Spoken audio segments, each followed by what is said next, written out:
Students, how are you? कैसे हैं आप सब? Welcome to maths class 6 chapter 5 understanding elementary shapes part 25 some NCERT text book questions. पिछले video में हम लोग क्वेश्चन नंबर 1 और 2 किए थे और देखिए क्वेश्चन नंबर 3 से स्टार्ट करते हैं। एनसीईआरटी टेक्स्ट बुक क्वेश्चंस है, what part of a revolution have you turned through if you stand facing number a east and turn clockwise to face north.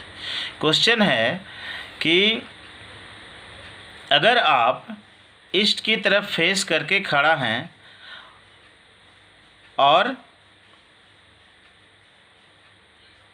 आप मूव कर रहे हैं फेस आपका north की तरफ होने के लिए, मतलब ईस्ट की तरफ आपका फेस है, आपका फेस नॉर्थ की तरफ होना चाहिए, तो आप मूव कर रहे हैं clockwise, east and turn clockwise to face north. तो क्लॉकवाइज मतलब होता है घड़ी के डायरेक्शन में। स्टूडेंट्स देखिए, अगर आप ईस्ट में हैं, समझ लीजिए यहाँ पर नॉर्थ होता है सबसे ऊपर मैप में भी, और यहाँ क्लॉक में भी ऊपर नॉर्थ मान लीजिए, उसके अपोजिट में साउथ, आपका राइट हैंड तरफ ईस्ट और लेफ्ट हैंड की तरफ वेस्ट। तो ईस्ट फेस किया हुआ है, आपका फेस ईस्ट में है, तो क्लॉकवाइज यहाँ आए, साउथ में आए तो 1 क्वार्टर चले 1/4, फिर साउथ से वेस्ट में आए 1 क्वार्टर चले, और फिर वेस्ट से नॉर्थ में आए 1 क्वार्टर चले। टोटल कितना चले? 3 क्वार्टर्स चल गए, 1/4 + 1/4 + 1/4, मतलब 3 × 1/4 = 3/4 ऑफ ए रिवॉल्यूशन।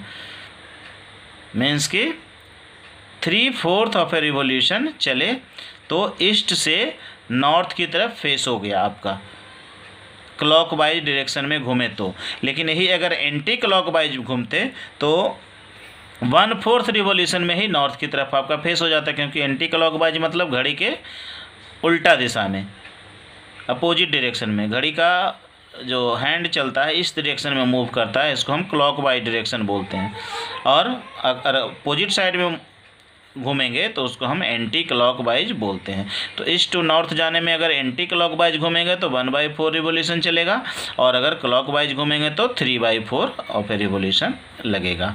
इसी ढंग से क्वेश्चन नंबर बी देखिए, south and turn clockwise to face east. अब अगर आपका फेस साउथ में है और क्लॉकवाइज टर्न करते हैं आपका फेस ईस्ट में लाने के लिए, तो साउथ से अगर एंटी क्लॉकवाइज चलते तो 1/4 रिवॉल्यूशन में ही ईस्ट तक पहुंचते, लेकिन अब क्लॉकवाइज चलते हैं तो देखिए साउथ से वेस्ट आने में 1/4, फिर वेस्ट टू नॉर्थ में 1/4 और नॉर्थ टू ईस्ट आने में 1/4, तो मतलब 3/4 ऑफ ए रिवॉल्यूशन फिर लगा ईस्ट की तरफ आने में।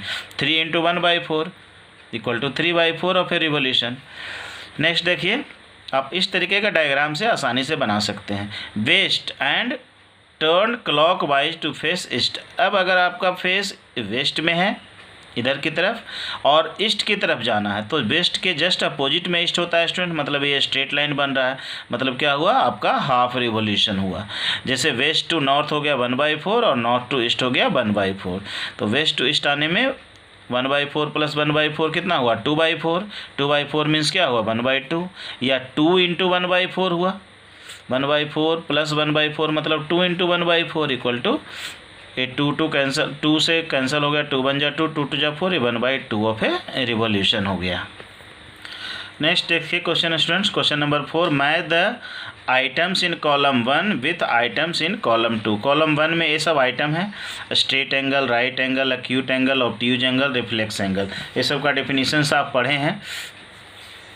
आप रिवॉल्यूशन के अकॉर्डिंग इसका मैचिंग कर सकते हैं। जैसे स्ट्रेट एंगल क्या होता है, इधर कॉलम 2 में है half of a revolution, 1/4 of a revolution, less than 1/4 of a revolution, between 1/4 and 1/2 of a revolution, more than half of a revolution.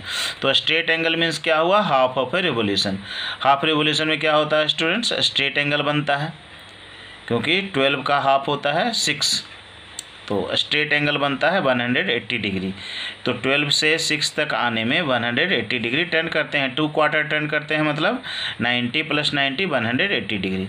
तो स्ट्रेट एंगल का हो जाएगा हाफ ऑफ ए रिवॉल्यूशन।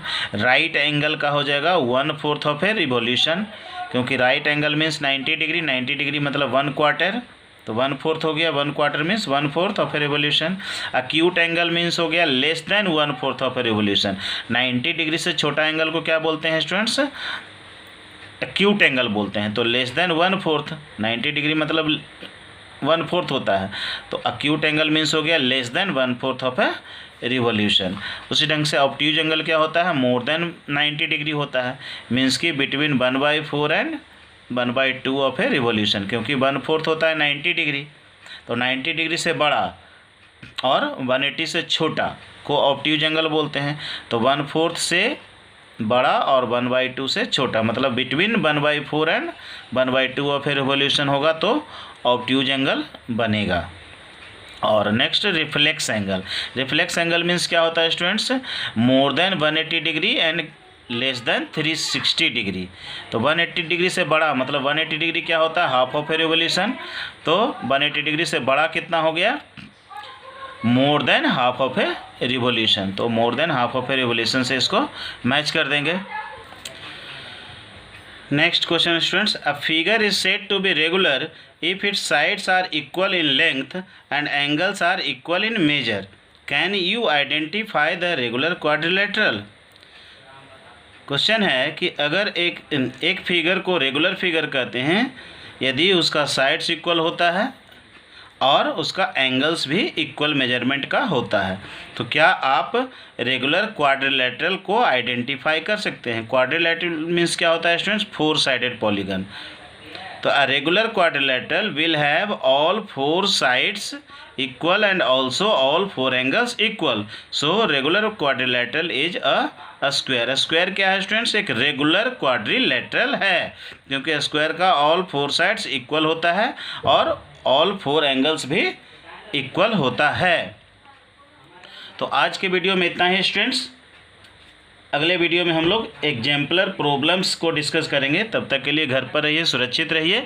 और अगर यह मैथ्स वीडियो सीरीज आपको अच्छा लग रहा है तो यूट्यूब चैनल को सब्सक्राइब करके बेल आइकन को प्रेस कर दीजिए, ताकि आगे आने वाले सभी वीडियो का नोटिफिकेशन आपको सबसे पहले मिल जाए। और अगर यह वीडियो पसंद आ रहा है तो अपने दोस्तों को भी ज़रूर शेयर कीजिए, ताकि वो भी इसका फ़ायदा उठा सकें। धन्यवाद।